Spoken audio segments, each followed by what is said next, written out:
to Cinema Bing Bong, your monthly film magazine program deep in the fest. We're at the Campari Lounge. We're on the Outer Link. We're backstage. You say we're in the Cuckoo Lounge? No, we're at the Campari Lounge. That's the myth thing. Oh, okay. We're backstage at the event where people who've written books get to meet filmmakers to discuss potentially optioning the rights. I'm Amelia, and I'm joined here by Rebecca. Sup, Rebecca? Yeah, the Outer Link is no longer part of the New Zealand International Film Festival. Oh, no. Okay. What? Okay. What? Where is the prime location that we should be in to get our scoop? I guess like trying to find a like 22N bus stop and then giving up and getting an Uber. Your monthly film magazine program all about the fest. We're giving up on the 22N. We're in an Uber. We're on the way to the Hollywood Avondale. We've looked at the train timetable. They're finished for the night. There's a guy outside. He said, "Did you think that was good?" I think you were meant to think it was good, but I feel like maybe it wasn't good.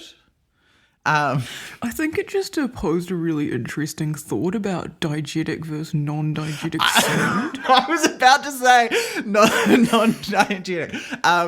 Okay. So this is, this month we're basically going to give our rundown of our relative fests because they're all over now, and we've seen all the movies, and we're getting ready to go back into the kind of normal cinema going experience. Rebecca. Before we get into actual films, overall experience of the New Zealand International Film Fest, I've forgotten what the proper name is. Whānau Marama? 2024? Yeah, Whānau Marama. How did it feel? It just like, it made me feel really depressed. Oh, no. And I was like, I was writing a piece about it, and then the piece was like so depressing that I didn't submit it. Oh. Okay, speak more about that. What? Okay. Okay, so the context, I came back from Europe 4 days into the festival. Yeah. And I was feeling pretty bad about like being back in New Zealand. Okay. In the middle of winter, but mainly because professionally, like the way that I was treated in the UK was like 1,000 times better than anything that's ever happened to me here. Yes. And everybody was like telling me that I was so nice and I was like such a great author to work with, and I was like just so kind to everybody and stuff. And I was like, oh my God, like at home, everyone calls me like sarcastic, snarky, sort of like just a rude, unfriendly woman. And someone called me the least bubbly person they'd ever met in their life. You're like a flat Sprite. So you had kind of like a Hannah Montana experience. Yeah. And then I had to come back, and like I don't like flying Air New Zealand, but because this is like booked for me, I like had to fly Air New Zealand, and like the difference between like the flight attendants on all the other airlines like to get back, and then like being on the Air New Zealand flight where they're like, "Can you not work the TV, honey?" Like, oh, you want a drink? Do you want tea? Or we can have orange juice, and there's like 100 drinks on there. And you're like, oh, could I have Coke? And they're like, oh, you want Coke? And then give you like half a flat like Coke Zero. And then like even with the food, you're like, sorry, what are the options for the breakfast? Well, there's a veggie one, and then there's a chicken. And you're like, okay, great, like what's in the veggie one? It's veggie. So all of this was kind of looming over the fest for you. Yeah, everything was like looming, and then I like arrived back to the New Zealand International Film Festival to Whānau Marama. It's just Whānau Marama. And I'm like, how the fuck am I supposed to get to the Hollywood Avondale? Even though I don't live that far away from it, the fastest way to get there is to walk. It's like a 40-minute walk. And Jeez. then I couldn't make it because my feet hurt too much. So I have foot problems. And so I missed the first like 10 minutes of Cuckoo. I didn't have anyone to like go and see the films with.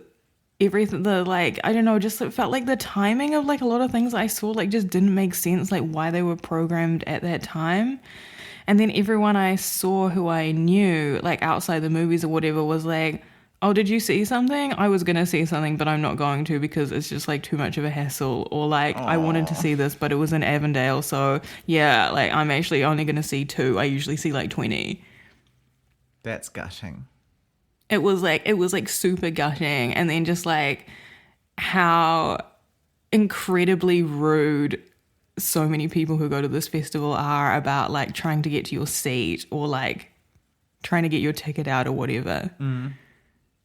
Like, or just all of that. I was like, this sucks.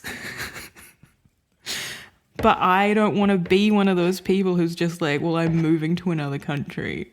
That doesn't let you know that's not going to fix it. Oh, sorry, Rebecca. I was like, I mean, you're not that bad on my list of people who've moved to other countries. Okay. I mean, you know always I come only back. did it because literally no one would give me a job. Yeah, I mean, yeah, and you have a partner who works in the health industry. Yeah, so, yeah. Well, MIF was all right. But you have to do that queuing thing, right? Yeah. So, I've talked about this on the pod before, haven't I? The queuing. Like, they don't have allocated seats at MIF for like 90% of films. And so, rather than just making it kind of actually first come, first serve, they let you in like 5 minutes before the movie starts and they make you queue up outside. It's very like 21 Pilots. Yeah, and it's not to be like, oh, boo-hoo, I've got a chronic pain disease, but I do have like a chronic pain disease. So standing outside for like, depending on when you arrive, because it's like some of these cinemas like in the middle of a main street, so there's not like if you could get there by bus and your bus happens to get there either 10 minutes late or 40 minutes early, you have to go 40 minutes early, and then you've got no choice but to stand outside the cinema. So we got like a MIF membership this time because we thought that meant you got to skip the queue. No, doesn't. It didn't mean that. Turns out there's a higher level of membership called the Circle, the MIF Circle. Oh my god. So What does this mean? I think that, cinema is sort of like an entertainment for the masses, right? yeah. And then festivals are like, let's wank it up. It's Let's true. invent something called the Circle. Let's not have any sort of like normal food and beverage available. Yeah, and I mean, we didn't even get a Campari from the Campari bar because it was so expensive. But yeah, I mean, I think my experience sounds like it was better than... I've realised what Campari is now. Okay, good. I thought you were saying Kampala, like the like safari park in South Africa. No. The MIF is sponsored by Campari. Okay. But, like, I don't know. We had a fine experience, but it was just like a little bit flat this year. I don't know.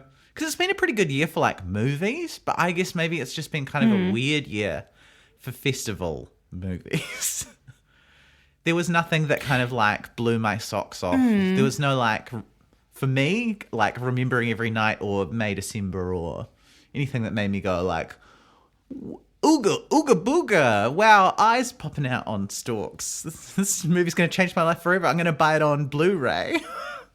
It's interesting that you've gone with Ooga Booga because I went with Yippee-ki-yay when I was talking about a film that makes you say something. And I felt like there was, because the program was so small, I didn't feel like there was any sort of like hidden gems. Like I said to you before, it felt like just watching the films nominated for Best Picture. Okay. It didn't feel like there was enough of a variety to be sort of just like picking things that I was interested in. It was just like Sorry. Yeah. No, I just remembered that I should probably say, also, I got the flu in the middle of the film festival, so that may have slightly contributed to it. I was not as able to be as spontaneous as I might have otherwise been. Okay. You weren't that spontaneous. Okay, my disclaimer is I missed Crossing because it was the first day I was back and I was really jet lagged. And when you buy the 10 pass, when you like pre-book with a 10 pass now, they don't email you a receipt of what you booked. Okay, mean. Do they have an app? No. Oh, okay. There's a website where you can like create an account and you can like save your list, but that is like not connected to the advanced booking form at all. Okay. So when I came back, I was like, I have to find the envelope that has the paper tickets in it. That's the only way I can know what films I booked. And I couldn't find it immediately. And then I was like, you know what? I think I booked something in the afternoon and I'm just not going to be able to make it. And then at like 8:40, I found the envelope and I'd booked the movie for 8:30. Was like, oh, well. Oh. No yippee-ki-yay for me. No yippee-ki-yay for you. All right, let's move into some filmic specifics. I thought I'd talk you through my top 3, Raz. Okay. So I saw the new Cronenberg movie, The Shrouds. It's been decades since I had to seduce a woman. You'll never replace Becca. I'm not trying to. What happened? It's like a tracking device. It's obvious they were tracking you through her. There's multiple Shrouds. The Shrouds. Yeah, there's a whole company that makes shrouds in the Okay. So this is basically David Cronenberg's wife died, and they were married for like 40 years or something. So he was gutted. I mean, you're always gutted when your wife dies, I suppose. Not always. I feel like I've got off on the wrong foot here. But anyway, yeah, I guess not always. So I think, sorry, this is like, so maybe I shouldn't even say this. Go on. Now that the like Drag Race Global All Stars is on, with like one person from many of the different international competitions, but Yes. not the Spanish one because none of them passed the English test. Because the American queens like think they're better than everyone and they don't watch any of the international ones, especially if they're not in English. They don't know anything about the competitors. wait, where is this going, Raz? No. It's because like one of the people, Galavado from Mexico, was saying like to Alyssa Edwards, like I got into drag when you first came to Guadalajara and you did that show, and I was with my I was on the first date with someone and then we ended up getting married, and then Alyssa's like, oh my God, are you still married now? And she's like, oh no, he's dead. And everyone's like, oh my God, I'm so sorry. And then she's like, no, it's fine. And like, you already know that whole backstory if you watch the series, but none of these people have. You're getting punished for context, Raz. Yeah. Okay, well, yeah, that's essentially what happened to David Cronenberg. Yeah. So, except his wife was probably not abusive. oh no, God, no. So the Shrouds is kind of David Cronenberg like working through his grief by making a kind of like, I feel like it's kind of like what if I took all of my like worst instincts and darkest thoughts and made them into a movie where the main character looks exactly like me but hotter and his wife just died? Yeah. Yeah. Yeah, I see this sort of thing a lot in my game. Yeah, it's a very odd movie. So it's about this guy whose wife dies, and because he's like a tech guy, he becomes obsessed with the idea of like watching her body decompose. So he invents this like special shroud that goes over you and does like a 3D scan of you. Okay. So that you can like monitor the decomposition Oh, that's very yuck. Yeah, and then all of the tombs with the shrouds installed in them get like vandalized, and it becomes this like whole weird kind of like conspiracy thriller. But the whole movie is like most Cronenberg movies are kind of dark, horrible. This is like a comedy. Is it meant to be? Did anyone else think that? Yes. Yeah, no, it's definitely a dark comedy, and Okay. it's very like absurd. It's I don't know really what movies to compare it to. It's kind of like a Thomas Pynchon or a Don DeLillo novel, where it's like there are all of these like overlapping conspiracies, and the conspiracies are also kind of dumb but maybe really sinister, and then the movie just ends like very abruptly. This was the only movie we saw that no one clapped. They just went when the like title card came up at the end. But I love this shit. I found it incredible. I thought it was funny and also like a very interesting meditation on like alienation and the way that we kind of everything is mediated through technology now. Like he has a virtual assistant that is made to look like his dead wife. But maybe the virtual assistant is spying on him. But then also he is like in love with his dead wife's sister, who is played by the same actress as the wife in the app. Oh, good. I like that sort of stuff. Yeah, so it's got all this like weird doubling, and it's just very strange. And then it basically someone says, "Well, I guess I'll see you at Gravetech Budapest," and it just ends, and you're kind of like, "Oh well, nothing was resolved." Okay, cool. Okay, so okay, no, I thought that you meant nothing was resolved at the end of the film. Yeah, nothing was resolved at the end of the film. Oh, okay. They just keep going. Yeah, you're kind of like, you never really find out who vandalized the graves. You never find out really who did a lot of other things. At one point you think everything's been revealed, and then it turns out that that person was just crazy. People keep accusing stuff of being Chinese government spying. And no. Yes, but then other characters will be like, "What are you talking about? That person's Korean." And then the other person will be like, "Oh, yeah, still could be the Chinese government though." Like yeah, I don't know. Maybe I've totally misread it and it's not a comedy and it's just like a really cooked movie, but I thought it was extremely good. Okay, and that is The Shrouds. In saying it's a comedy, it does also have some kind of like horrific body horror stuff in it. So go carefully if you love weird, slow. If you're a little freak. Is it really long? It's not that long. It feels longer because it doesn't like have a third act, because it just ends. That makes it feel longer. Yeah, because it's paced like it should be longer. Because it's paced like it should have a whole nother chunk. Like you get up to it and you're like, well, now we're gonna find out what's happening, and then the credits like roll. But still, when you exit, you feel like it felt long. I didn't, but I will say I don't think anyone else in the theater enjoyed it, and the reviews have been quite bad. Okay. So this is a very like qualified recommendation. I'm going to have proper recommendations for the next ones. Don't worry. But I think that the listeners will know if they like generally enjoy your recommendations by now. Yeah, I think so. I think if you enjoyed Cronenberg's last movie, you'll probably like this.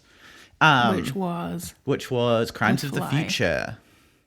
All right. About people evolving to digest plastic. Is that what that's about? Yeah. But also Cronenberg has a different film called Crimes of the Future, so it's quite confusing. Okay, yeah, that's incredibly confusing. All right. Are you ready for my number 2 pick? Mm-hmm. This is Rumours, the new film from Guy Maddin. We are here to produce a draft outline of a provisional statement regarding the present crisis. We should not forget that. No, but I think regarding the statement, it is important to say what we mean. Yes, of course. But at times like this, the people look to us to provide clarity. Certainly. Listen. What is that? I don't know. The giant brain. But actually Right, directed this is by the one. Oh. actually directed by Guy Madden, Evan Johnson, and Galen Johnson. Oh, okay. Yeah. He was in there though. He was in there, but he's like got his gang. He's got his boys. It's not like Anne Rice's Interview with the Vampire. No. Guy Madden presents. Yeah, it's not like Alfred Hitchcock presents. It's not like McDonald's Young Entertainers. No. Presented by McDonald's. So I gotta say the advertising, the promo for Rumours is really weird because it's a comedy movie with some famous actors in it, but the only screenshot they released of it was a brain in the forest. Because I hadn't heard of it at all, and I really like Guy Madden. Yeah. And his name isn't Guy, is it? It's probably Guy Madden. I don't know. He's from Winnipeg. What does that mean? I don't know. Yeah, it could go either way then. I had never heard of it, and when you told me you were seeing Rumours, I thought that it was a Fleetwood Mac biopic. And I was like, why the fuck would you see that? You wouldn't believe how many times I've accidentally Googled Fleetwood Mac in the last 2 weeks because of this. But so, Rumours is largely not about a huge brain in a forest. It's about the G7 summit. So, when all the world leaders get together from the richest countries. Used to be the G6 summit, like the song. And it was the G8 as well. Oh, was it the G8? Who got kicked out? Oh, you're going to have to Google that. Okay. I don't know. Who cares? It's probably Russia. Oh, yes. Okay. Yeah, fair. Unless they're still in. So basically, the movie, at the start, you see them all stand up on the podium and wave to the press. And then all of the G7 leaders go and sit at a gazebo and eat steak and drink wine. And they start trying to write their provisional statement regarding the current crisis. And then they start to ring the bell maybe for some more wine, and no one comes. And they go and kind of walk over to the catering table, and there's no one there, and they walk back to the mansion and everyone's gone, and it slowly becomes more and more apparent to them that the world has ended essentially. Oh no. And they're kind of the last people alive. So that's the kind of the premise, but all of the world leaders, it's like an absurdist. They're in Germany. They're in a castle like a chateau kind of in Germany. A German chateau. Yeah, I mean, it's not, they call it a castle, but it's not a castle. Okay. Yeah. It's like a grand house with a little forest behind it. But it's an absurdist comedy, and absurdist in the kind of traditional sense. If you were going to read an absurdist play, it's very like that. It's very Rosencrantz and Guildenstern are dead, or it's not that much like Crap's last tape, but you know what I mean. I'm going to say that in our... Oh, I forgot to add the trending topic to our schedule. Yes, very important. And so Kate Blanchett is the German Chancellor who is done up like a kind of yassified Angela Merkel. So yassified that a lot of the letterboxd reviews are like, why is she dressed like Princess Diana? Oh, they don't know. I guess they don't know. If you've got short buffy hair and a kind of power jacket, they're like, it's It's Princess Diana. Yeah. They had an Angela Merkel runway on Drag Race Germany. Oh my God, that's so good. Did they all do the little triangle of power? Yeah, they were all doing that. They were they all picked they all had different pantsuits. It was amazing. They could never do this in America. But yeah, so the German Chancellor is very proper, but also kind of desperate for other people to like her. And the Canadian Prime Minister is a kind of neurotic fuckboy who had a fling at the last summit with the Prime Minister of Great Britain.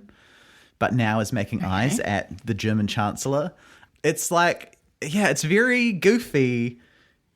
There is like resurrected bog people who wank themselves to death, and there is like a plot critical land acknowledgement. It's very like strange, silly political satire. I hate land acknowledgement. But I had like an incredible time with it. It was like a wild cinema experience as well, because people were laughing so hard that you were like missing lines of dialogue. And then there was also a stream of people leaving constantly. That's what I want to experience in a film festival. Yeah, it was great. It was I think like this is a much kind of easier rec than the other one. I think it's probably not going to be like an incredible experience at home as it is at the cinema with a bunch of other people who are enjoying it. And it's just not going to be at the cinema. No, absolutely not. I would. They might show it like one time at the Hollywood on like a Wednesday night, but I don't believe in them too. But it's yeah, I just had a really great time with this one, and it's so much more accessible than all of Guy Maddin's other films. Like I don't even necessarily know. It's more accessible. Okay. Yeah, it's much more. It's basically a Peter Strickland movie. It's like way more like a Peter Strickland movie than it is like a Guy Maddin movie. There's barely even any like weird 1920s film techniques. There's much more like soft focus, kind of Vaseline lens saxophone moments. Because I was imagining a critic of myself. Oh yes. Who was like, oh, well, Rebecca just didn't like the film festival because they didn't have Peter Strickland or Canton Dumpier. I mean, and that's why she didn't like it. It could have been better with those guys. Like if they don't have anything out, just chuck in an old one. Yeah, just chuck in an old one. Yeah, we could all do with seeing the Duke of Burgundy again. I haven't seen the Duke of Burgundy. Oh, it's about lesbian S&M. Yeah, just like... And insects. I just feel like we're getting too much Yorgos. He's oversaturated the market for sure. Do you want me to say something ridiculous? Is it brave and controversial? Yeah. Okay, go. Is that like I feel like we're living in a country where you have to vote for Labour. What? What are you talking I feel like about? That's what I feel like with how much Yorgos we get. Is that like I want Guy Maddin. Oh, I see what you mean. You want to vote for the Aotearoa legalized cannabis party. No, I don't. Like, you know what I mean. Like, I mean, you want to vote for the NZ communism 5 or whatever. But no, not in New Zealand, because in New Zealand we can vote for whoever we want as long as we think they're going to get more than 5% right. Yeah. But in all these other global superpower countries, they pretty much only get 2 choices. Yeah. I feel like that when we don't get to see Guy Maddin movies in New Zealand. It's just got to go see fucking Kinds of Kindness on $5 Wednesday. I've got one other thing to say about Rumours that's not really about Rumours, but it really gave me an insight into like the kind of person who uses Letterboxd though. From reading the reviews. Yeah, because you can see all the people who do like #myth or whatever, or even just the people who have, because it's not on wide release. Anyone who's reviewed it yesterday saw it when you saw it. And yeah. That's why like the majority of people reviewing Rumours on Letterboxd were like, this was too long and it was facile and all the leaders acted like teenagers and there wasn't that much cutting satire. It was just silly and weird. And on the one hand, I'm like, well, you obviously don't understand absurdist comedy then. That's like what it is. But on the other hand, I'm like, okay, but I was there. And like 90% of the people were like losing their shit throughout this movie. Yeah. So you must have been that grumpy person who sat behind me, or maybe the 3 people in front of me who left. Like, it's so interesting. Yeah. I didn't look at the letterbox reviews of anything that I just seen because I would just hate to sort of see those people's opinions. Yeah. Yes. Oh my god. I was putting my AirPods in like as soon as the movies ended because I just like did not want to hear what these people were saying. Because like every time you hear what people are saying at the film festival, you're like, this is the worst. This is like the worst film commentary that is possible. There were a lot of people after Rumours who were like, "What? I didn't understand why the bog person got resurrected." And it's like, well, there's nothing to understand. Like, Yeah. it just happened. It's just happened, yeah. Like when I saw Poor Things, somebody was like, "There was an amazing use of a fisheye lens, don't you think?" Rebecca, in a sense, isn't that what we're doing now for like 2 hours? No. Okay. No, Sorry. it's No, not. sorry. Because firstly, we're not saying it really loudly in front of other people.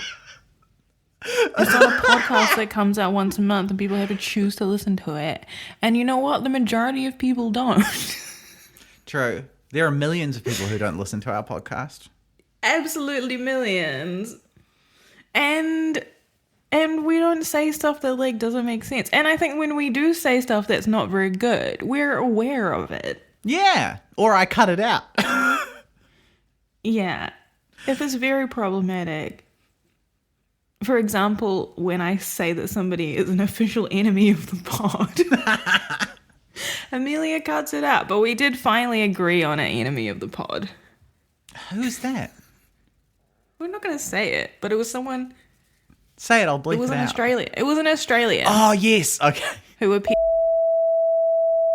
Well, and it wasn't okay. Okay. All right. My third and most accessible of my favourite films from Myth. Kneecap. Here, dog, tree.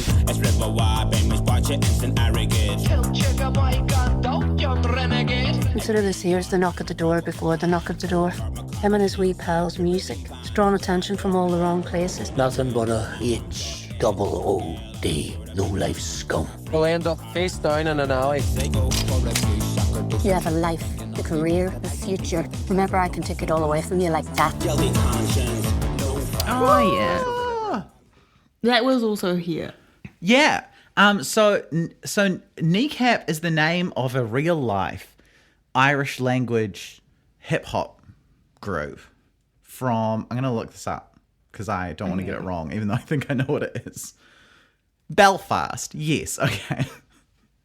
You don't want to get the wrong. I just have to look up the place. No, well, like, you don't want to get the place. I knew it was Belfast, but I didn't. I thought maybe if it wasn't Belfast, you don't want to get the place wrong. That's bad. Anyway. Yeah, I had to have the map of Ireland out last night as well. So it's because I'm reading Intermezzo. So this is like a real life hip hop trio who rap in Irish, and this is like the story of their life, like the story of the band getting together, starring actually them. But it's like extremely heavily fictionalized to the extent that it's basically they've turned the story of how the band got together into that you know that like tweet meme that's like, you smoke too tough, you swag too different, your bitch too bad, they're gonna kill you. Yes, I do know. That is what this movie is. They smoke too tough, they swag too different, their bitch is too bad, everyone wants to kill them. Right. I was going to bring a meme up on this podcast, but I can't remember what it was. Good guy Steve. Is it Awkward Penguin? Someone asked me if I knew what Awkward Penguin was the other day, and I just flat out didn't answer them because I was like, I do not want to acknowledge the existence of that. I saw someone being like, oh, all these fucking 30-year-olds who want to gatekeep Oasis. I was like, they're not 30. They're like 45. They're like 30 is way too young.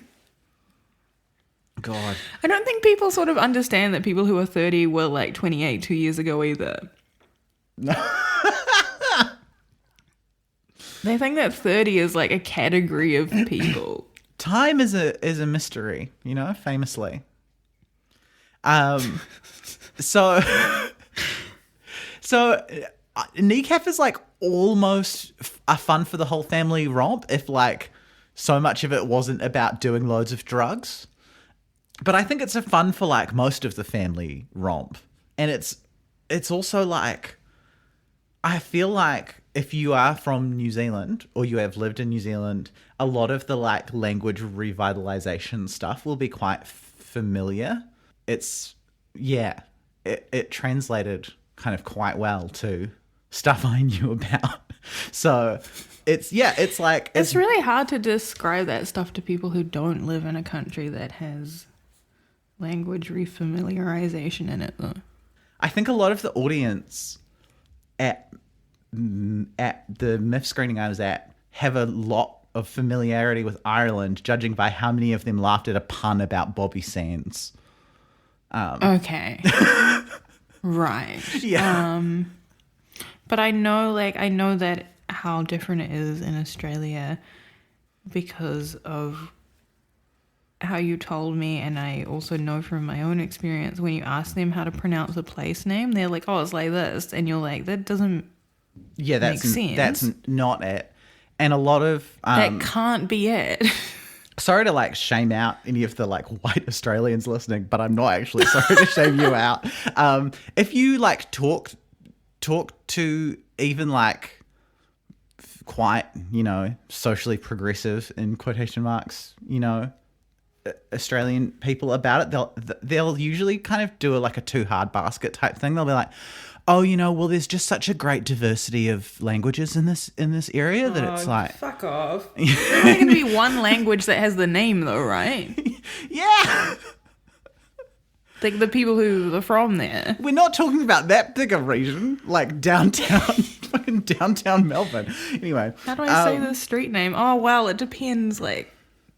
You probably don't understand. In the ancient mists of time, there was actually... No, just say you don't know and you also have never cared to look up. Which is like, it's very different than in New Zealand if somebody told you a place name and if they just straight up said, this is how you say it, and it was the wrong pronunciation, that person would not be even centrist anymore. No, they would be a person who rings up the radio to be racist to Marcus Lush. If you were like, sorry, how do I pronounce this name? And they were like, it's Whangarei. They would be like so racist. But yeah, I mean, because it's so interesting in the movie because the two like lads who are the rappers, they hook up, and this is not like spoilers for the film. This happens at the start. Also, you can read it on Wikipedia. Like it's the thing that happened with the band. The guy, their like DJ producer guy is like teaches at an Irish school and is kind of like involved in the movement politically. But the two like young lad rapper guys who love drugs, they're into it because one of their dads was like a hardcore IRA guy. So they come from like the two kind of like very different worlds where you are interested in it. And kind of a lot of the film is people being like, why the fuck are you bothering with that shit? So it's very cool. It made me actually, for a movie that's like, we're the coolest rap guys ever, and we're like fucking shit up. Here's our 808 drum machine. Yeah. Like, obviously, that's why I didn't want to see it. Yeah, well, I was also I thought it was gonna be like Scumbag Steve or whoever. Yeah, I saw some people tweeting like, you couldn't fucking pay me to go like watch that like loser movie, but like. No matter what you think of the band, and like, I've listened to some of their music. It doesn't hit me as hard outside of the movie, but it's like a really well put together movie that's a lot of fun, and I think like is pretty cool and righteous and fun. Yeah, I was thinking earlier, and then forgot when we started talking about this that I was like, the podcast is good because we like aren't haters. Yeah, I've been accused before, but I keep shrugging it off. I think that both of us are like pretty good with describing something that we might not like that much fairly accurately, without being clouded by sort of like rage. Yes. All right, Raz, I'm ready to hear about your 3 films you've chosen to talk about, not necessarily your favorite 3. I wanted to talk about A Different Man. What's your name? Edward? Do you work for Facebook? No, but I get this a lot. Oh, hey, neighbor. People can be cruel, I imagine. All unhappiness in life comes from not accepting what is. You know who taught me that? Lady Gaga. This drug seems to have the potential to actually heal you. The implications are life-changing. What's that? Now I don't remember the details of it. I mean, no. Hang on, listen. I don't remember the like director's name and the actors' names and stuff like that. Okay, that's fine. I mean, what I was going to say is I'm gonna have to open the Wikipedia. Okay. Before I give you the concretes. That's like the ice cream that they sell at Shake Shack. It's Aaron Schimberg's a black psychological thriller comedy. Oh, this is the one about the guy with the face. Yeah. So that's what I mean. I just wanted to get the details correct, so I wasn't just being like, "Is the one with the face guy?" Well, I mean, I just say that because we talked about it when we were talking about all of the different movies about changing your face. Yes. Okay, so this is a film about a guy who has like a condition that gives him like a severe facial deformity. Okay. Wait, do we say that? Is that how you say that now? I don't remember what they say in the film, but the film doesn't use I don't know, like sensitive language. Sorry, I just don't know that much about this stuff, and I don't want to sound like a dick when we talk about it. No, of course. But I'm saying I can't give you that information from seeing the film because the film. Okay. No, that's fair. All right. So it's it's a man with neurofibromatosis, and he gets his face fixed. Okay. So the first part of the film, he's like struggling. He's a struggling actor, and sort of like the only role that he gets in the movie is playing a guy in a workplace sensitivity training video. Incredible. So they show like people, they're like, don't be like, what the fuck is wrong with your face? Yeah. Be like, hey, did you catch the Knicks game in the weekend? Okay. But then he undergoes this treatment, this like undergoes an experimental treatment, and then his face he becomes like really like typically hot. Okay. But then he's like, okay, I can abandon my horrible old life where he like lived in this apartment block where everything was like going wrong all the time and stuff. And he can like just sort of forget all that. And he like was sort of in love with his neighbor, who's the like only actress they have in Norway at the moment. Okay. I think it's pronounced Renate Reinsve. Okay. The one from The Worst Person in the World. Yeah, I mean, she's their only one. And the film that I just forgot the name of again. Oh, I had to look this up before we started recording. Presumed Armand. Innocent? Oh, Armand. Armand.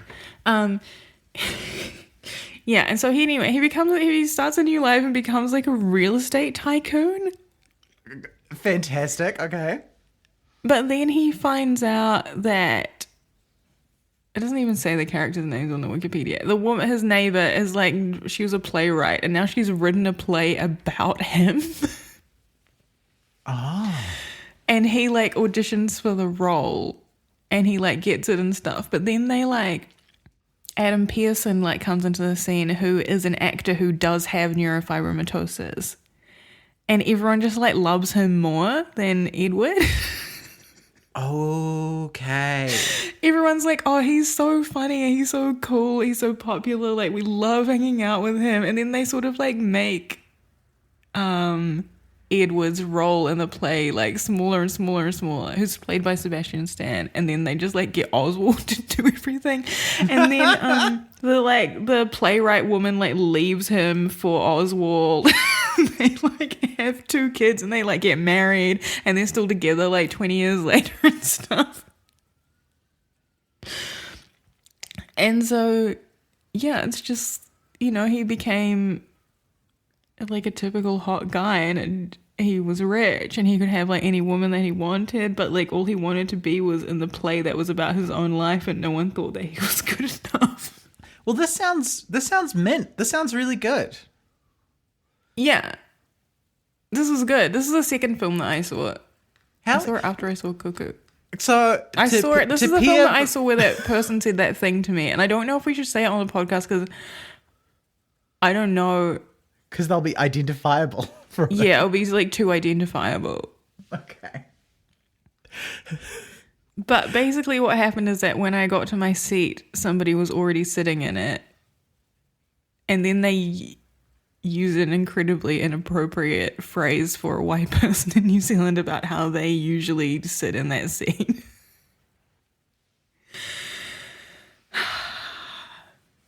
But yeah, the movie is really good.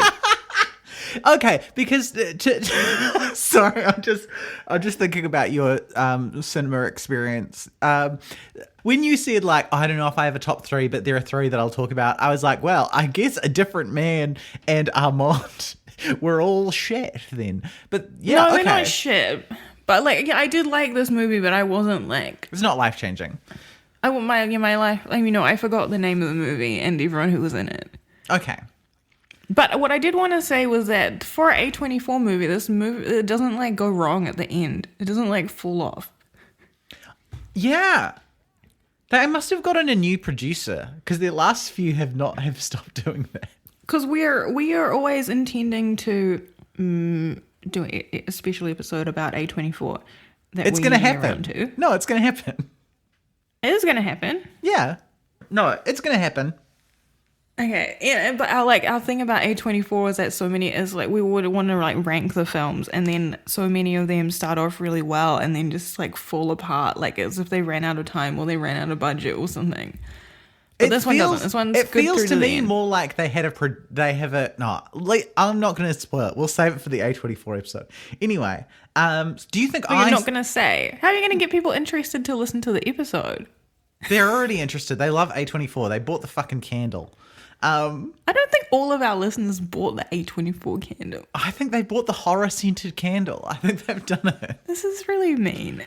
We should be nicer to the listeners. Do you think... Unless they're that guy who kept sitting in my seat. Do you think me specifically would enjoy this film? Yeah, but I think that you would have some kind of problem with it. Interesting. A moral problem? Or an aesthetic problem? No. The morals of it are fine. It's like it's self-aware. Maybe like I don't know. It's sort of like the script is a bit funny. Okay. Is it the script that's a bit funny, or maybe the acting's a bit? I don't know. It's not. I can't give it 100%. You know, as we always rank the films with a percentage. With a percentage. It says. Sorry, I just have to ask one more thing before we move on to film number 2. It says here that it's got Michael Shannon as himself. Is that like a big role? Is Michael Shannon just in this movie? No. They like talk to him about making a movie. Oh, okay. Oh, of Edward's life. So like, sorry, I forgot to say that in the second half, everyone thinks that Edward is dead. So they're like, oh, we want to make this play about this like beautiful soul that I like once knew, but he's there. Oh, because they don't see him anymore because he's different. Oh, he's got a different face. Mean. But also, like, the play that the woman writes is, like, incredibly sympathetic to her and not him. You know, I feel like I would find this movie relatable. Because you got a... Oh. Yeah! You're about to be like, oh, because you got a new face. Yeah, bitch, because I got a new face. Sort of. Well, it's the same face, but I got, I did an obliteration of the self. Yeah. To spell it out for the listeners, because I'm transsexual. Yeah, I was thinking about that because the cologne you used to wear is on special at Chemist Warehouse this week for $35. Imagine if you were walking around wearing $35 cologne. Nope. It made just seeing that ad. I was like, oh my god, you're such a different person than when we first met. They Your should mom make a used to buy play. you that. They should make a play about my life. Yeah, I guess the play would have to be written by like your high school girlfriend if we wanted to a different man you. Okay. I'm gonna watch this. What's number 2? Oh, the second one I was going to talk about Janet Planet because we both saw it. Sick. Okay. Can I hold your hand? It's kind of hard for me to fall asleep when we're holding hands. How about for a minute?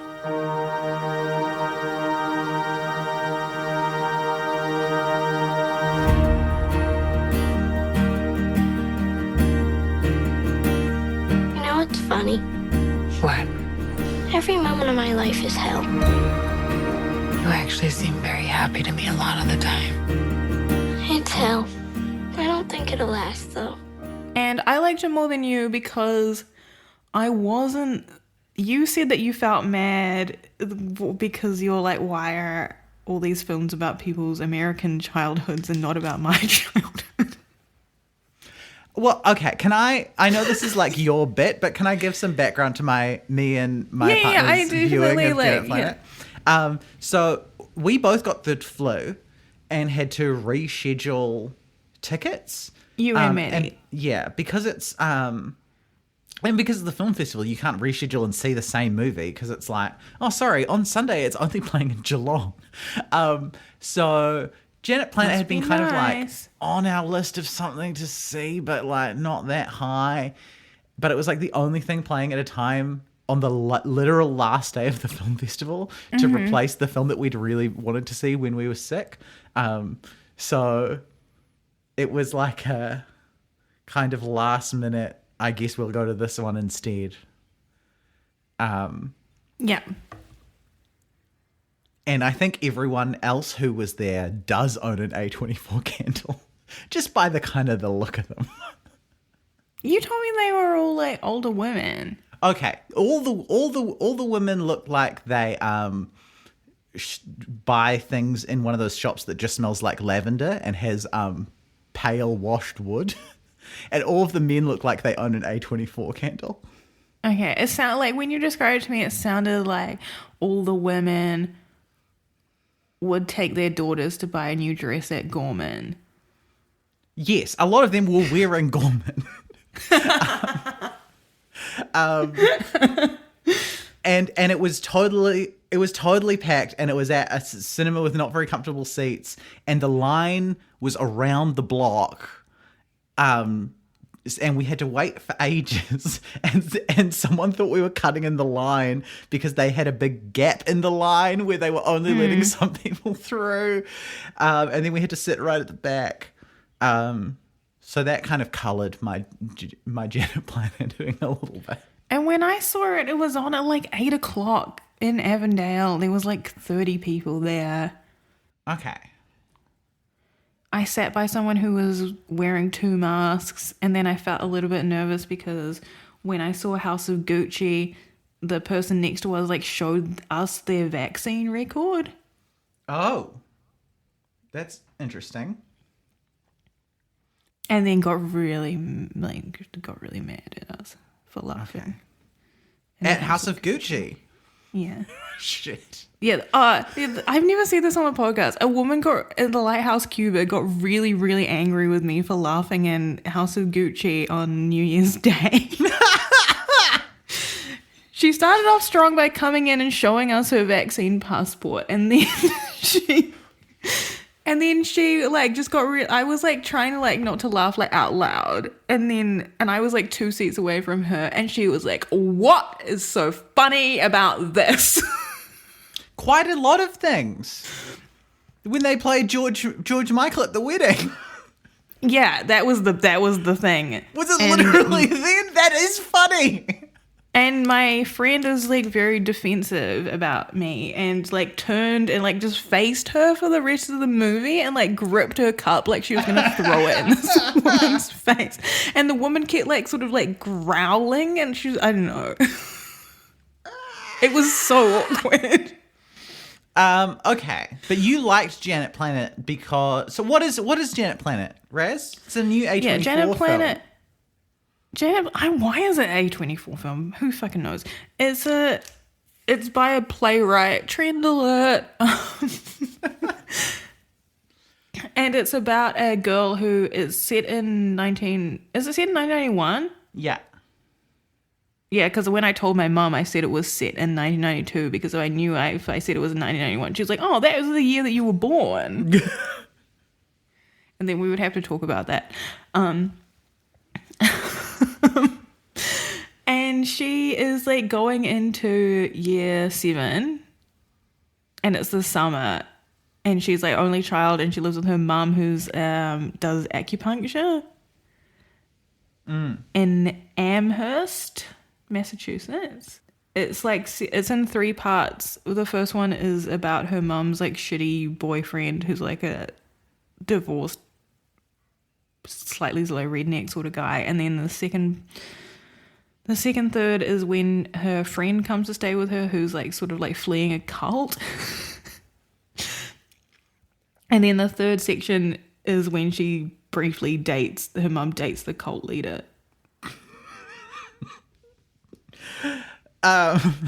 Which you're making it sound more eventful than it actually is, but yeah. I think, in my audience, when they had like titles and when the cult leader's name came up in the third section, everyone was like, "Ah!"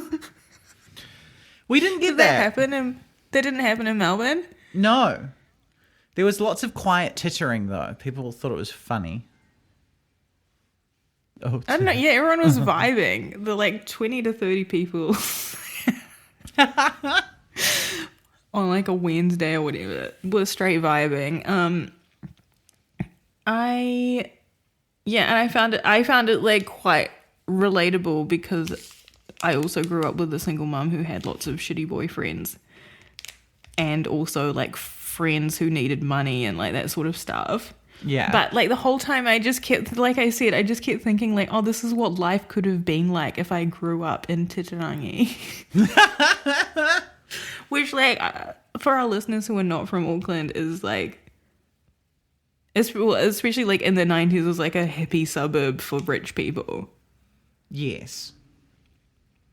And it's like very... in a beautiful 60s NZ modernist house surrounded totally by native bush.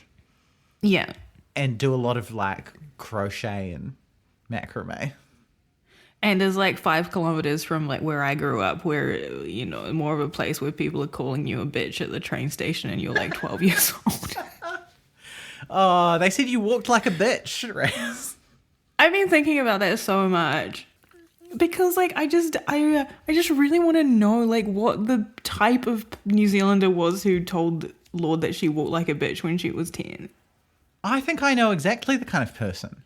Like, but do you think it was like a rude sort of prissy girl at Balmoral Intermediate, or not Balmoral, Belmont Intermediate, or do you think it was like a guy eating a pie outside the bakery? No, I think it was a third former at Takagrama with the front of his hair spiked up. Ah. Who had just learnt the word bitch, essentially. Because I was thinking because those people are always yelling at me. Those guys, they were like captain of the soccer team, and they were always being like faggot. I think it has to be that kind of guy. Yeah, like when I was that old, someone like asked me if I had a dick because I was wearing a fringed belt. Yes. That had I had a bow at the front. Which is what dicks look like. But yeah, I was like, it could be like 3 like 19-year-old tradies. Yeah, it could also be that. Eating pies, just being like, oi girl, you walk like a bitch, oi. I mean, it could have been it could be your art teacher, to be honest. Like, it could be anyone. Yeah, I was like, it could be someone's auntie. It could be a PE teacher. So I was very lukewarm about Janet Planet, I gotta say. I thought it was fine. Yeah, because you didn't live the Janet Planet life. You had siblings who took you by Oasis. Yeah, I had siblings who were constantly listening to Roll With It. But but I don't know, I found it weird because it's I know it's like written and directed by this acclaimed playwright, but I honestly thought the direction was much, much, much better than the writing. The direction was really good. The direction was really good. The cinematography, the shot choice, it was really like beautifully composed for such a very slow movie. But the composition is very like thoughtful. Yeah. And lots of stuff is just told through kind of like subtle shot choice stuff. And that's all really good. But I found the dialogue so like clever. It was so like half the time when someone was like saying something, I could just imagine a person like, aha.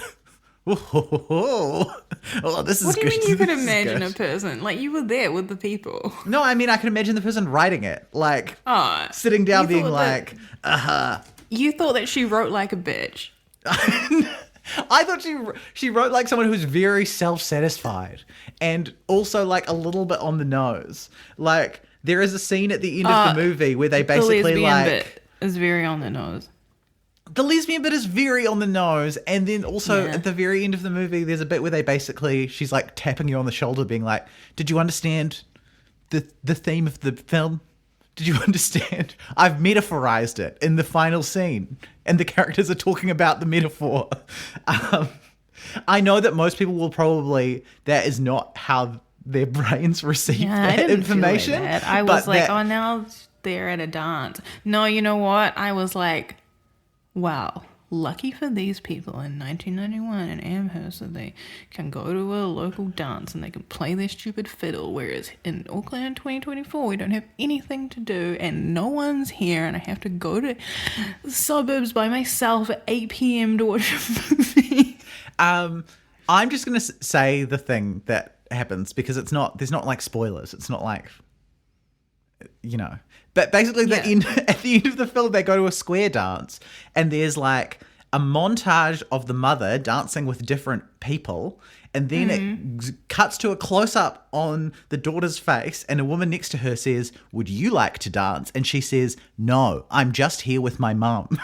And that's like the end of the film, and I was like, "Yeah, I know that." She doesn't want to be like her mum.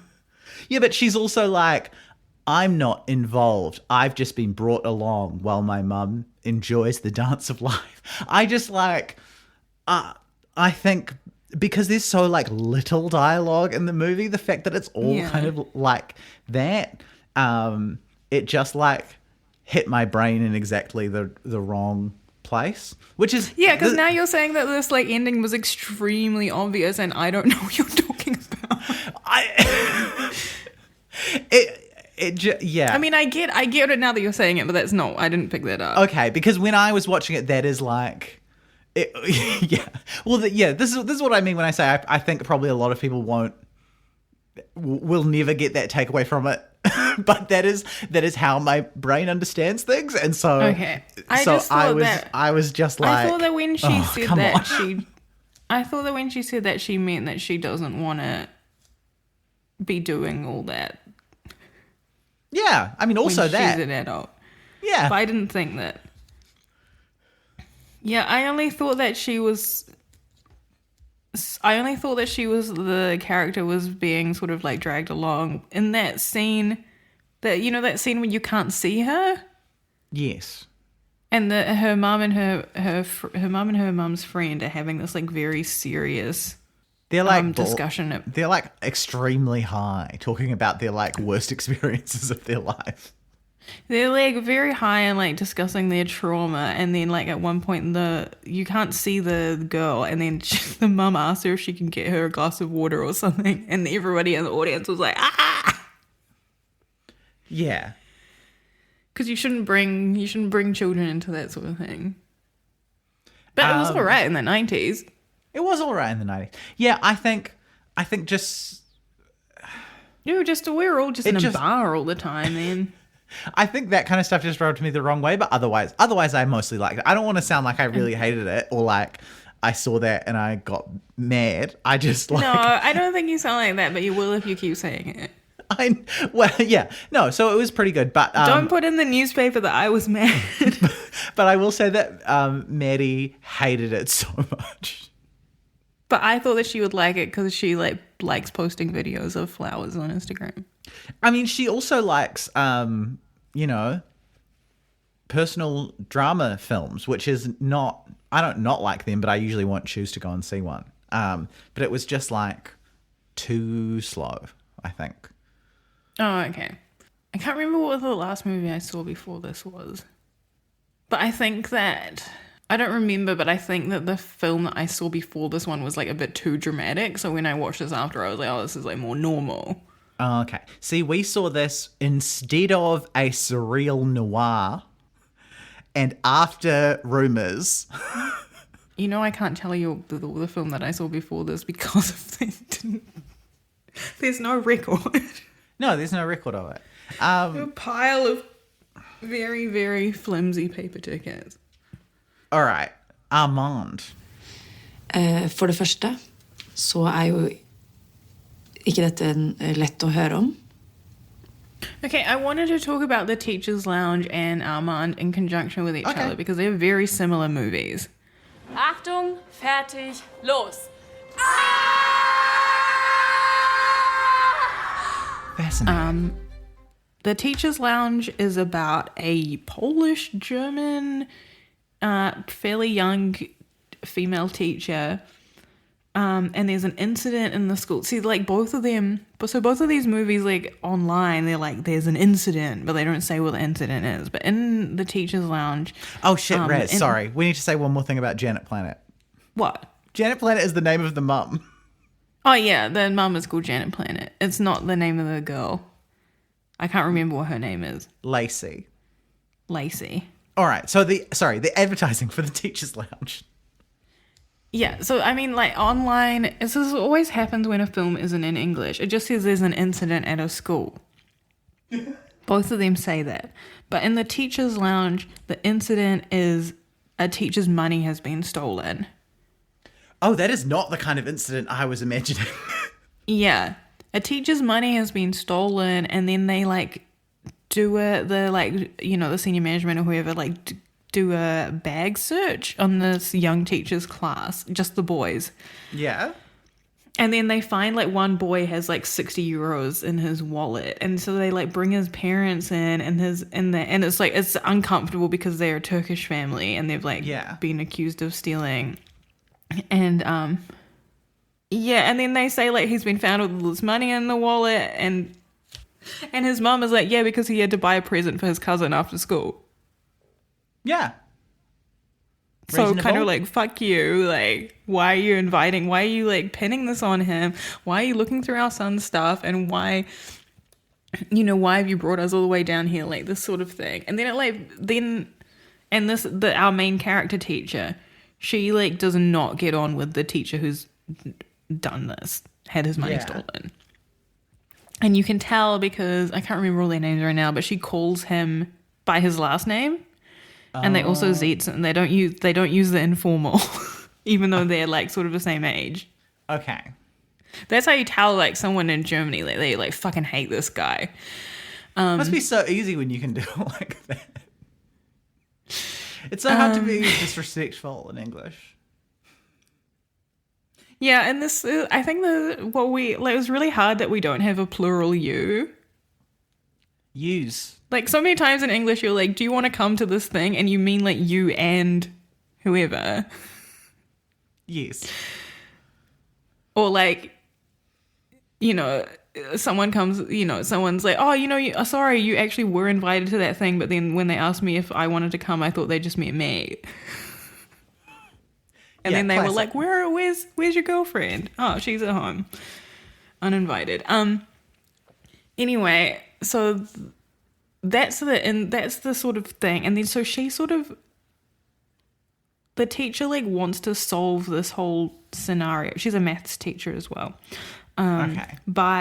She like leaves her laptop open with the camera on and leaves her jacket in the, what they're calling the teacher's lounge in English, but what we would call the staff room. And then she comes back and her money is gone, and there's a video of like someone's arm like reaching into her jacket and taking it, and like a very sort of like recognizable blouse with stars on it. And then so she knows it's the receptionist, or she thinks she knows it's the receptionist, and so she goes to like confront her, and this receptionist is like, what are you talking about? I didn't steal your money. Wait, have you been illegally filming people? And then so she takes it to the principal of this, the teacher takes it to the principal of the school, and they like put the receptionist on leave, but she like doesn't go quietly, and it becomes this whole thing. And then what you don't know is that the this like top student who but doesn't sort of have many friends or whatever, he's the receptionist's son. Oh. And this teacher really likes him, and she's like given him a Rubik's Cube and stuff to do like extra maths. And then it just like, it goes out of control. Like everybody acts like incredibly irrationally, and then everyone's like super paranoid about stealing or about blaming people or about getting sued. And then the receptionist comes to the parent-teacher evening and tells all the other parents that this teacher is like filming people. And like accusing people of stealing and stuff. This is a comedy, right? No. What? No, it's a drama. Okay, it sounds like a farce. Yeah, it's not. But it's like, This is what I mean. Like, it's very dramatic. And then the teacher starts getting paranoid that it could have actually been anyone. And maybe they had the same, you know, just someone else with the same shirt or whatever, even though it doesn't really make sense. And then everyone's fighting, and she like wants to quit, and then the student, the son, like steals her laptop, and like he's like smashes a glass door to go and get her laptop, and then like throws it off a bridge. Wow. And then he gets suspended, but he like won't leave the school, he won't like move and stuff. And then the student newspaper, because like in Germany secondary school is like year 6 to year 13.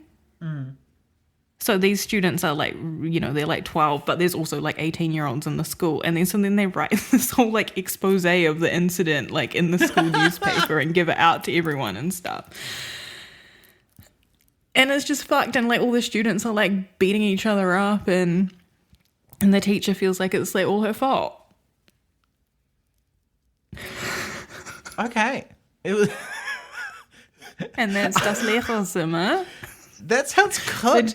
That would make a great. I will say that would make a great farce, though. It would make a really good farce, but it's not a farce. But that was the German nominee for Best Foreign Language Picture at the Oscars. Oh, I bet it was. It sounds so German. It's incredibly German. Oh, my euros. Oh, my euros. My euros ist gone. That's my Wo ist deine Portemonnaie? That's what they call a wallet, portemonnaie. Funny people. And the most German thing that happens is it's someone's birthday, so she has to bring in a cake for herself, because that's what you do. I just about cried in Rumours when Cate Blanchett says, and could we come over here? I'd like to make another photo. Yeah, that's really good. Yeah. But then there's sort of like, there's something that doesn't really work in the movie is her being Polish is like one of the other teachers is Polish as well. And one time he says something to her in Polish and she's like, let's not do that here. Oh. And then when they do the interview with the student newspaper, they're like, that's a Polish name, isn't it? And then like that's just those two things. It like doesn't really go anywhere. Yeah. I don't know if you're supposed to be like, oh, she's an immigrant too.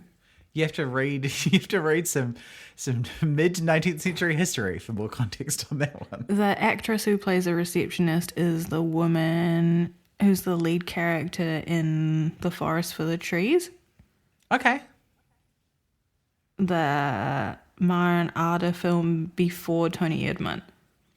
And I guess in a way you could imagine that she's playing she's the same character. Because she's pretty wild in that too. Yeah, so that's that. And then Armand is also about an incident at a school. And so Renata Rainsford is obviously the woman. Oh, she's back. She's back. And she gets called in because there's been an incident involving her son and someone else's son, and they're both who are both 6 years old. Okay. And she is like an actress, but she sort of lost all her work. And everybody's like a bit funny about her being famous.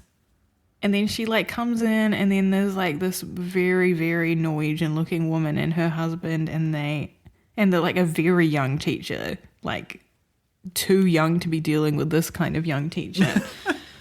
Who was like, yes, so we've called you in because there was an incident. And the incident was like, they're sort of saying that Armand sexually assaulted this other boy. Okay. And he said like, I'm going to put my penis in your anus or something if you don't shut up. Okay. And they were like found with their pants down.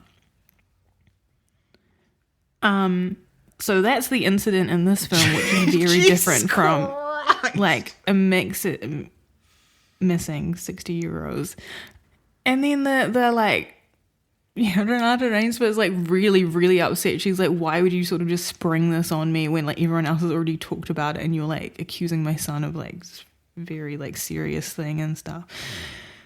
And she gets really upset, and then they like have this big fight, and then her and the other mother like keep fighting and stuff. But then you sort of like find out like more and more information, like that her husband has died, and then you find out that the other woman is her deceased husband's sister. Oh, okay. And that she never liked her. Ooh. And like sort of like, I'm not going to say the whole movie, but like more and more things. So, like in the beginning, you're like, oh, you know, these things happen. Yeah. And then as you get closer to the end, you're like, oh, hold on. Holy heck. And it's like, it's very, and like the Teacher's Lounge is a little bit like this too. It's very play-y. Yeah, I mean, it sounds... It's very like one setting, like all these different rooms, people talking in corridors and stuff. But like both of them have like something that I just didn't like, which is when a metaphor becomes literal. like me in the Janet Planet, but the other way around. It's much more than that, is that? So in the Teacher's Lounge, she suddenly sees 100 women wearing the same blouse. No. Yeah. And in Armand, everybody takes like parts of Renata Rainsford and like pulls her literally in different directions. Oh. And a sort of like interpretive dance. Raz, this is literally how I felt when I saw the square dance scene. I need you to know that that's how I felt. That's how you felt, but like, yeah, I guess that's not how I felt because I had seen worse. But I think you were also probably more emotionally connected to the characters than I was. Yeah, I was more emotionally. I wasn't hugely. It wasn't my favorite film or anything, but she's not my boyfriend. I was like, there was no interpretive dance scene. Yes. And then sort of like, yeah, like I don't want to say too much, but like at the end. There's sort of a scene where everybody has to decide if they're going to stand on one side or they're going to stand on the other side of this. Okay. you know, like everybody it's raining really hard, then they all have to decide if they're going to stand under the shelter with Renata Rainsville or if they're just going to stand in the rain. And then we watch each character sort of make this decision over like 5 minutes. It sounds like it kind of sounds like some films are trying to be Anatomy of a Fall.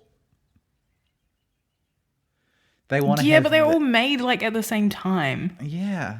I wonder what was in the so I guess it's an Armageddon Deep Impact situation again.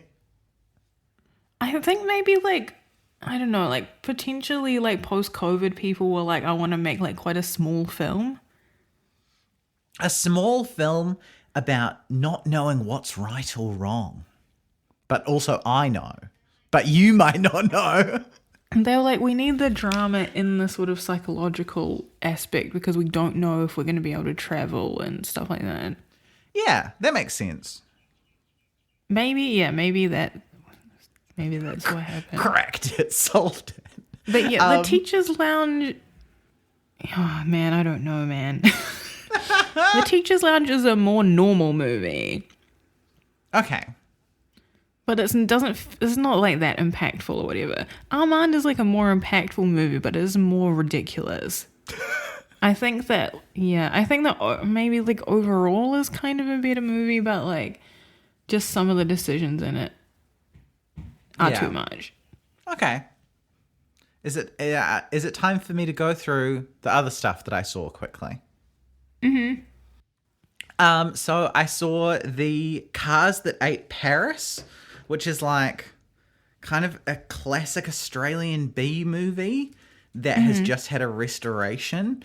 It's directed by, and I kind of lost my mind when I looked up the filmography of the director Peter Weir, because I know him as the guy who did Picnic at Hanging Rock and the Last Wave, which are like Australian new wave movies. Mm-hmm.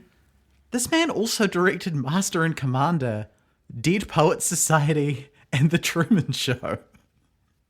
Wait, what? Who? Peter Weir, this Australian guy. I thought Master and Commander was directed by someone else. No, directed by Peter Weir. Yeah. Okay, fine. So this was his like first film. I thought it was kind of shit, to be honest. It's like considered kind of a classic in Australia, and the person who introduced it was like a curator at some film something and was like, it's my favorite film of all time. I'm too embarrassed to go to those kinds of screenings. Well, I usually love this shit. I love 70s stuff. I love like weird horror movies. I love B movies. I never want to go to one where there's going to be a guy there who's part of it. I didn't know there was going to be a guy.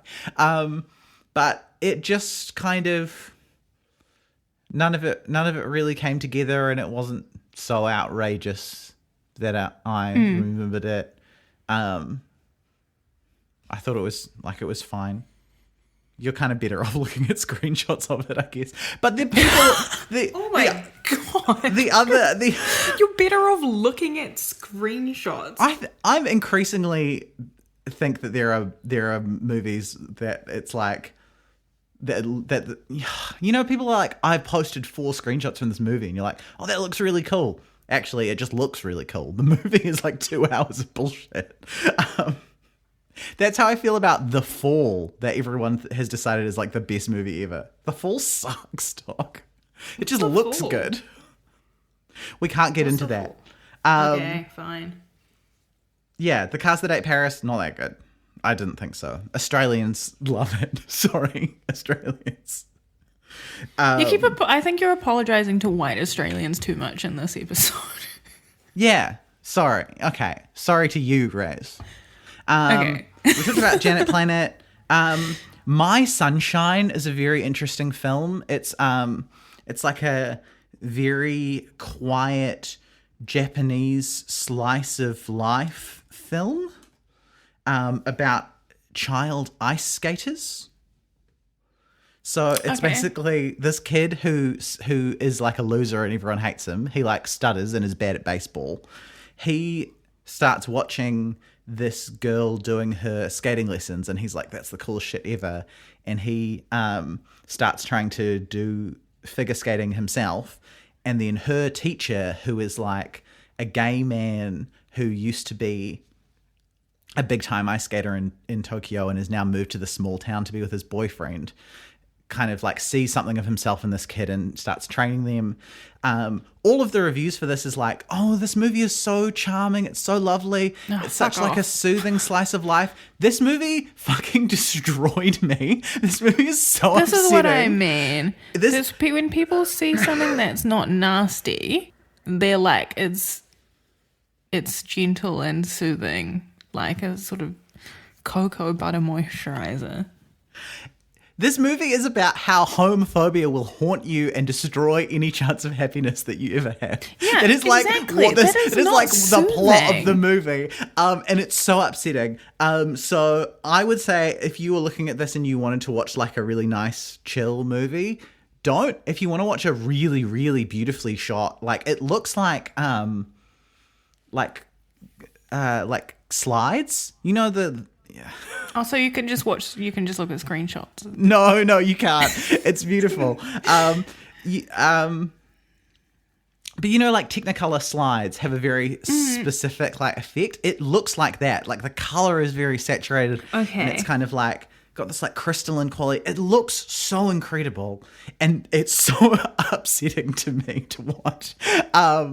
So yes. And then also I saw Megalopolis, which we're going to drop in a little. Maddie decided that she wanted to interview me about this, so that's going in now.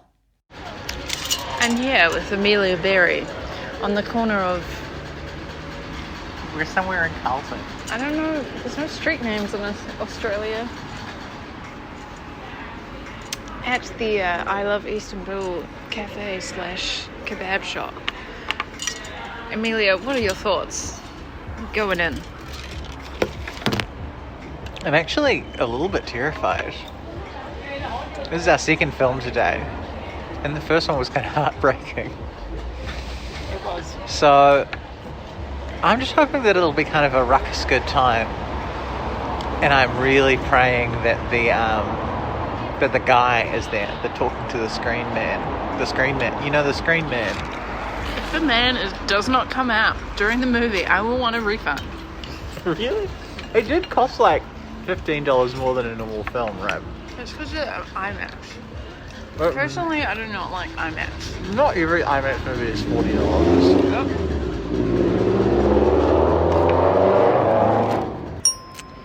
This is post Megalopolis. So what are your hot takes, Amelia? I gotta say, I think I loved Megalopolis.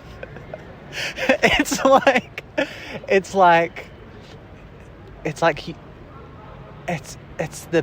the batshit like 2005 BBC TV miniseries adaptation of a novel that you had to read in high school. That's like, yeah, it feels. Honestly, it reminded me of the sci-fi original TV movie Anonymous Rex. Would you agree that IMAX is necessary for how camp it is? It needs to be big. I would prefer never to see an IMAX again because it hurts my neck.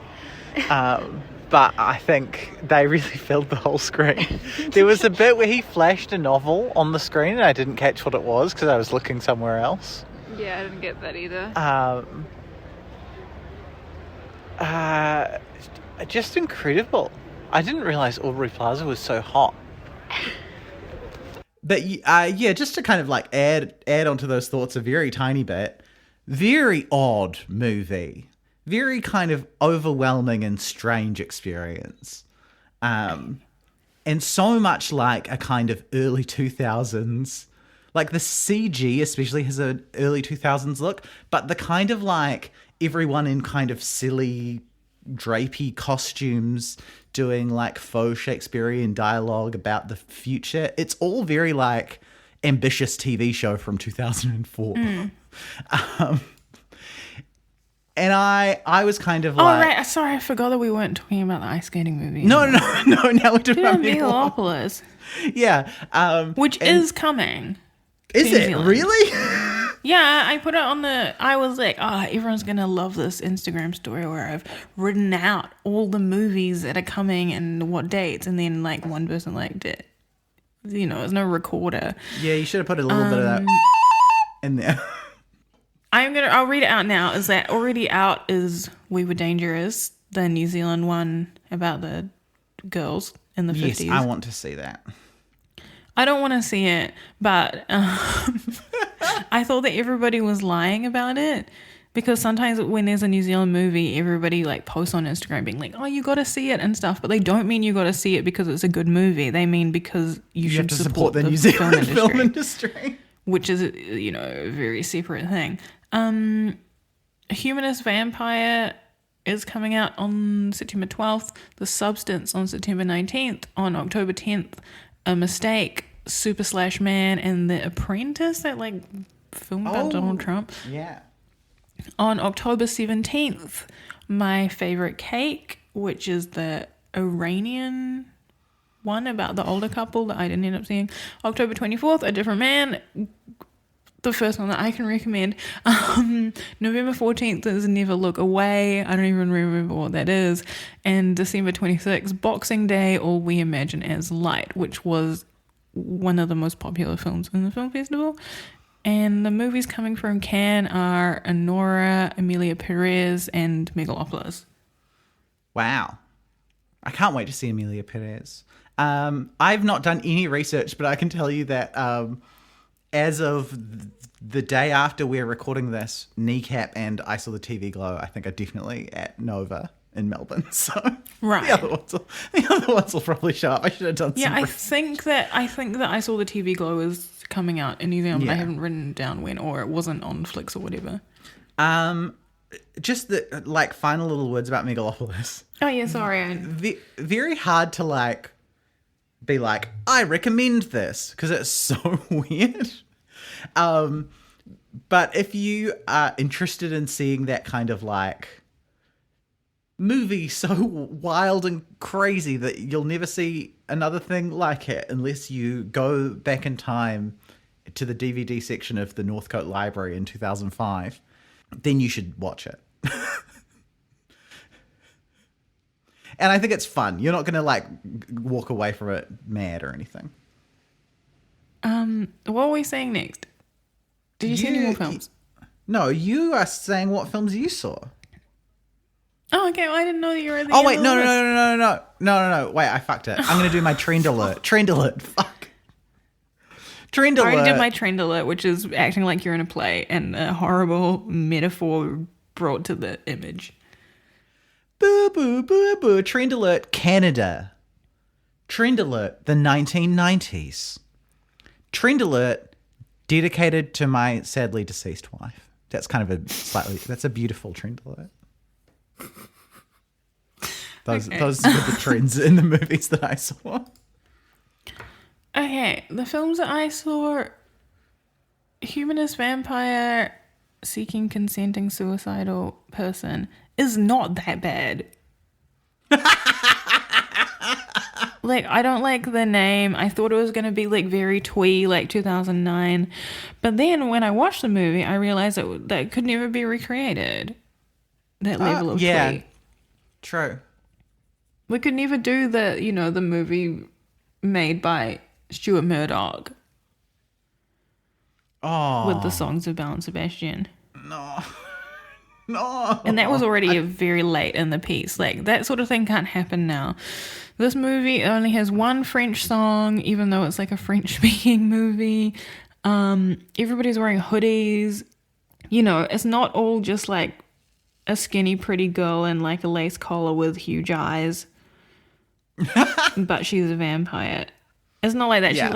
She just it's a pretty girl with big eyes and long hair, playing a synth outside some sort of convenience store in Quebec.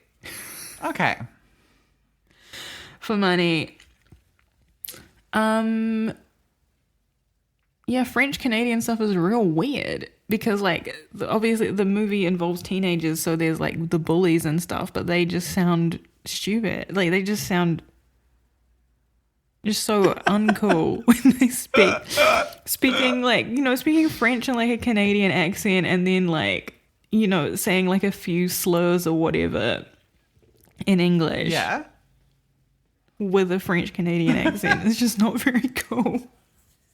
And they all like bully this guy who wants to kill. I mean, like that's a cool voice. It's not like that. They're like, oh, fuck you, nacho man. Oi, nacho man, you like nachos? It's like that, like. Oh, okay. Yeah, je pense tu es le nacho man. It's like that. So yeah, it's some cognitive dissonance has to go on. Okay. Yeah, it's a totally fine movie. Your bar would have to be quite high if you thought that this was too like sickeningly twee. Okay. Cuckoo is just really shit. Everyone says that it's bad. It's a bad movie. It's not bad enough to be like come around and be good again. You're just like it's one of those movies, one of those horror movies where you're like, who's that? What's going on? Yeah, the guy walks around the corner menacingly, and you're like, oh, okay. You're like, is that so? Oh, okay. They're still alive. Oh, okay. And then you're like, what country is this supposed to be in? It's like, I think it's sort of.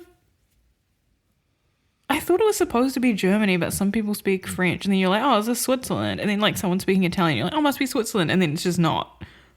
Ah. I thought it was Switzerland because it's called Cuckoo. Yeah. But it's made in Germany, but like no one's actually German in it. Interesting. And the person whose accent I was most confused by turned out to be Spanish. Yeah. It's not good. Like, just don't see it. Like, maybe you can watch it on a MacBook Air. Okay. What else? Hunter Schafer, like, she does what she can. But it's no good. Next, I saw the TV Glow. What? You just wanted me to say that you were right. I also want to know, because so after Rebecca saw this, she sent me a message saying everyone on the internet is an idiot. Yeah, I was just shocked by how many. I think that like a lot of times, because of the way the world is, if you're online, you see like a lot of discourse about films before they are released here. Yes. And so going into them, you're like, oh, this must be like quite difficult to pass because people think really different stuff about it. Yeah. Or, people sort of can't come to a consensus about the point of this film or like the plot of this film or whatever. So it must be like really difficult to sort of comprehend. And then when you're in the movie, it's like the most basic shit. You're like, how can your mind have like gone so wrong?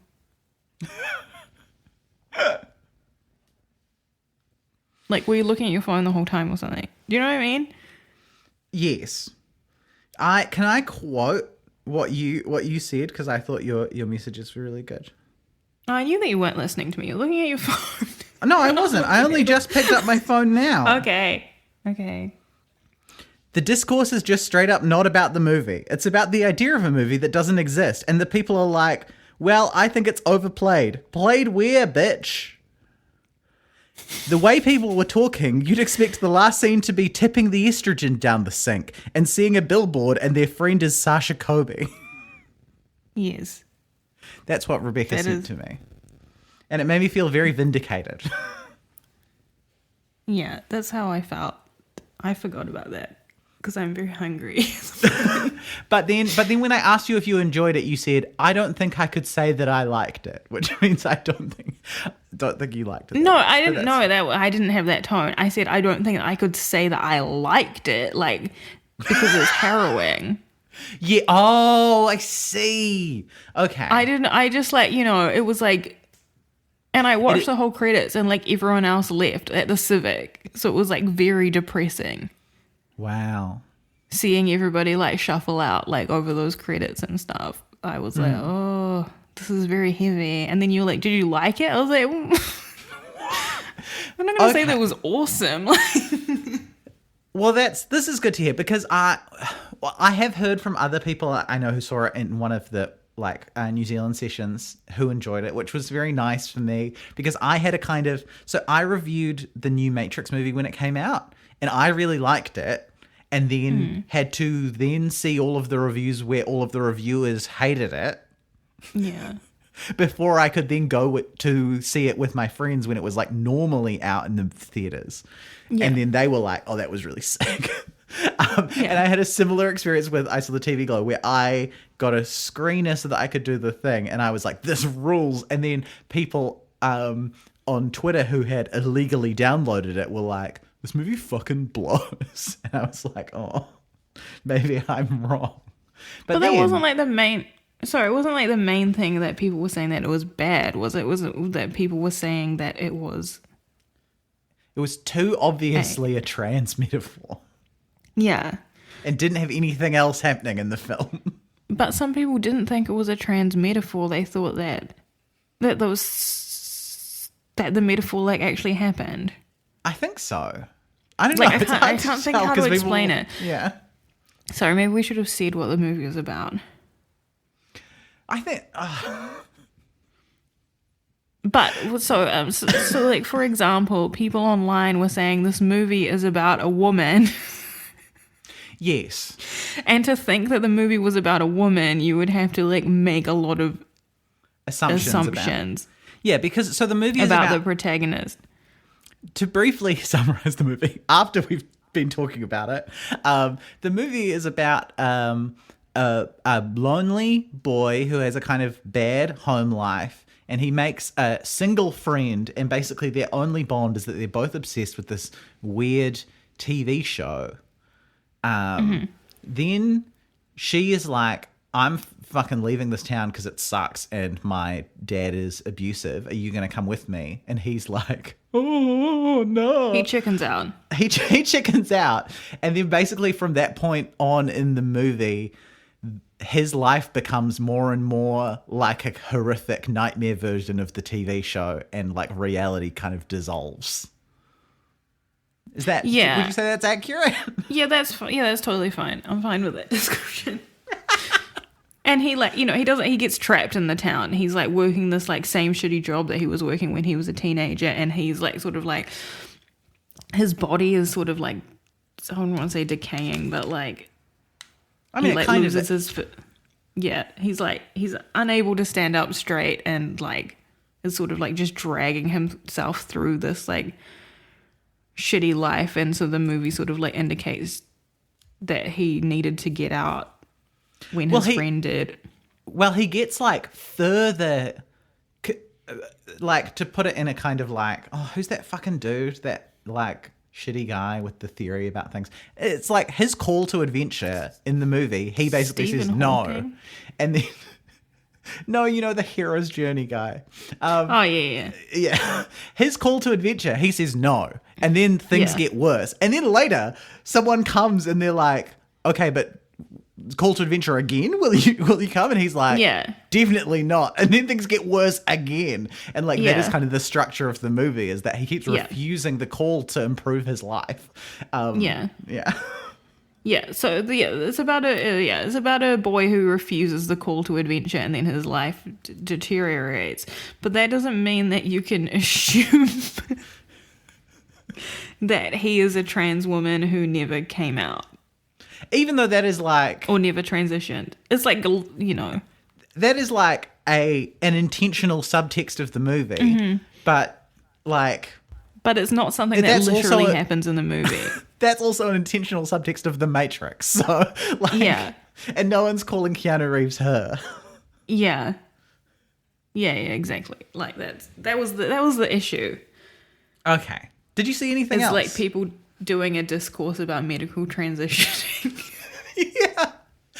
In a movie that doesn't explicitly mention anything to do with being trans at all, except somebody who changes their name. Yeah. Yeah. Anyway. Did you see anything else? Yeah, I saw Problemista and I liked it, but I think that it definitely lies in an earlier place in the Julio Torres, body of work that that is before Phantasmas. It's been so long since we recorded the pod that I don't think I had seen Phantasmas last time. No, you hadn't. But now I've seen all of it. It's so good. It's so good. It's the best. It's the best. It's absolutely and fantastic. Problemista is good too, but it is like it's less bold than Phantasmas and it's less bold than Los Spookies. Oh, interesting. Okay. Like it's clearly made to be like a general release movie rather than like a weird TV show. He's coming out to his abuela. Yeah, but I mean, it's not like that. But then there's quite a few things in Problemista that are like built on in Phantasmas. Okay. Like there's some characters from it and stuff, and I just think that Phantasmas is better. So like while Problemista is like good, it would be better if you saw it and then you saw Phantasmas. Okay, I've been telling everybody to watch Phantasmas because it really blew me away. That's the best TV show. And now I'm watching this Interview with a Vampire, and I just don't think that's good. And it's like I feel guilty about it. I've been watching Dragon Ball Z. It's great. Do you ever feel like that when you watch something really popular and that people you like trust the opinions of say is really good and then you don't like it? You're like, oh my god, I'm evil. Oh yeah, that's exactly how I felt about The Matrix. But everyone else is actually wrong about that movie, and it's very good. All right, does that mean it's time for the game? No, just one more thing is that I saw All We Imagine Is. Sorry, I saw one more. I saw All We Imagine Is Light. Is not really like my typical thing, but is a very good and well-made movie, and it's like great to see like a woman-directed Indian movie, and also like a dramatic Indian movie that's that's like not like Bollywood style. Interesting. I think that might be coming to cinemas here as well. So maybe I'll check that out. Yeah, it is a very high quality, well made movie. It would be good if it won best foreign film. I was like, but how much of it is in English? But it's definitely it's really good. It's about it's very working class feminist film about a woman in. Oh fuck! I can't remember if it's set in Delhi or if it's set in Mumbai. It's about a woman who just lives with this roommate, and they're both nurses. Oh yeah, it's in Mumbai. I thought it was in Mumbai. They're both nurses, and it's just sort of about all these people who've moved to Mumbai to make money and stuff, but they sort of. Whether or not they're like very happy there or whether they want to like return to their village and like the sort of issues that brings up. And the woman is actually married, but she like had an arranged marriage to this guy who then just like immediately moved to Germany without her, and now he like never contacts her. Except he sends her a rice cooker in the mail, and she just has to assume it's him because it's German made. Oh my god. And it has like a lot of people like really struggling with like paying for rent and sort of like the issues within the hospital and like stuff about like contraception and people like being kicked out of their apartments to like build like mega towers and stuff. Wow, okay. And then sort of some stuff about sort of like interreligious relationships in India as well. It's really good. And it's a great movie that you could see with your friend or see with your mum. Like, yeah, that's my rec. Not like, oh god, like because my mum likes to watch Taskmaster, but Taskmaster New Zealand has caused her to ask me what piss play and what raw dogging are. That's like when I was playing Belle and Sebastian in the car and my mum was like, what's S&M? Oh my god, Deirdre. Yeah, it'd be like that. I don't know why mums don't sort of have that thing where you're like, oh, it must be something rude. I'm just going to look it up myself. All right. Is it time? It's time for, what did we call this last time? Did we call it Star Search? No, because when you messaged me about Star Search this morning, I had no idea what you were talking about. And I went back to sleep. What did we call it? Did we call it like... I don't know if we When You had Wish a name. Upon a Star? No. Oh, no. It's time for When You Wish Upon a Star. Halfway to stardom. We'll come up with something. Okay. Raz, so I've chosen 4 films from Myth and Nzif. Okay. I'm going to read out half to one. I think they're all half star reviews from Letterboxd, and you got to guess the film. All right. Okay, let's go. Here we go. This movie made me kind of sad. It was less of a story or a creative expression and more of a little packaged commodified theme that they hammered and hammered until they sucked any and all emotional resonance or depth out of it. The characters are flat, poorly acted and have little growth. There are arcs that are dropped or not given enough attention or not given the weight that they deserved. Didn't feel anything but annoyance when I watched this movie. Yeah. There were some silly jokes at times, and the audience laughed, but a string of jokes doesn't make a movie. Anyway, I choose not to explain myself, but this is somehow Marvel's fault. Is it I Saw the TV Glow? No, it's not. This is really hard because I don't know if I've seen it. You have seen it. I will tell you, you've seen seen this one. I don't know. I don't have a list either. Here's another little bit of a review. Most of them Okay. I only have one for, but A24 only knows how to fund projects for the consumer that thinks it was meant to be dumb. Is it a different man? A YouTube skit would have accomplished more dynamic kitschiness. Is it Problemista? Yes! Ding, ding, ding, ding, ding, ding, ding. Oh, that's... Yeah, wow. That's just so unrelated. The review was so off that I just couldn't see it at all. There were a lot of reviews that were basically this. They thought that there was just one theme. They thought it was flat and pointless. That was the What did they half-star think consensus. the theme was? I don't know, but some of them I can't tell if they're racist. Yeah. Or if the person is like doing a critique of the racism inside the movie. Fuck, yeah, no, I'm sorry I didn't get it. Okay, sorry, keep going. All right. Number 2. With much sadness, I couldn't help but find this to be irredeemably inane. I'm going to do what all good film enthusiasts do and steal from Stanley Kubrick, as I can't think of a better description than a completely inept oddity, boring and pretentious. Every second line thinks it is the most profound declaration ever made, dripping with grandiose self-importance. That sadly gave the film a pervasive air of artificiality, not assisted in any way by its subject matter and many of its sets. But don't take my word for it. Here are 2 audience reactions I heard coming out of the cinema. None of it made any sense, and every line was a lecture about time. That's what cinema is about. It's a work of art for sure.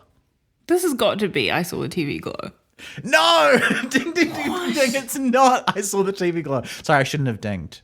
Bah, bah, bah, bah, bah. It's not I Saw the TV Glow. Is it Megalopolis? Yes, it is. Yeah, okay, I knew that had to be, which I haven't seen. No. I think that it's fine. Because I don't think any of the other movies have sets. Oh, I hadn't even thought I should have censored sets. We got 2 more. The trailer is all you need to see. Do not waste your money. Even if it's free, don't waste your time. There is no story.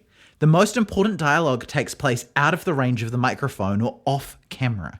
The editor never makes a cut and the camera never moves. There are scenes you're just sitting there. No sound, no movement, watching a character walk across the frame, down a hill, whatever, and then back the other way, pointlessly. The scenes are infuriatingly lacking, and despite the good actors, they cannot carry a script that doesn't have a story. I went because of the actors in the trailer. The trailer is all you need to see. Oh, I don't know. Is that Janet Planet?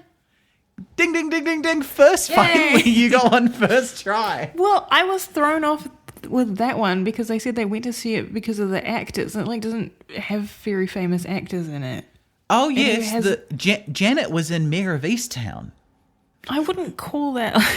That's why we went to see it. Yeah, I was like, oh, I've never seen Mayor of Easttown. I was like, oh, it's the woman who was the doctor in Masters of Sex. All right, let's do the last one so you can eat some of your dinner. Yes. I'm sorry, but no amount of amazing aesthetics can save a terrible script. Never have I felt so betrayed by reviews for a movie. I get the point of the movie. It was a cool idea, but I cannot get past the script. It had serious issues, especially in the show not tell area, that would have been improved by an editor. The final script feels like a first draft, and I stand by that. If I ever have to hear the words boo ever again, I'm going to tear my own eardrums out. Is that when I saw the TV glow? Yay! Yay! Finally! Yay! It is very aesthetic. God, that was so hard because we have a list of like 20 movies and half of them I haven't seen.